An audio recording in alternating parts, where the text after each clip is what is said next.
on, baby, we live.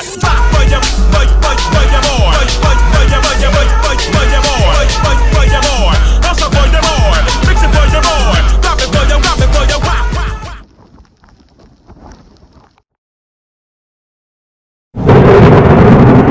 Hurricane Francine pummeled a large swath of southern Louisiana, pounding the coast with pouring rain and rapidly flooding streets with water rushing in from the Gulf.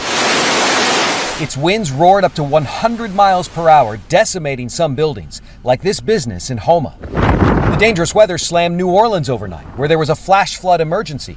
Extreme rainfall at a rate up to 3 inches per hour shut down the Big Easy's normally bustling French Quarter, which looked eerily empty. Storm surge pushed water several feet high, overwhelming coastal communities from Louisiana east into Mississippi. Louisiana's governor urges people to stay inside.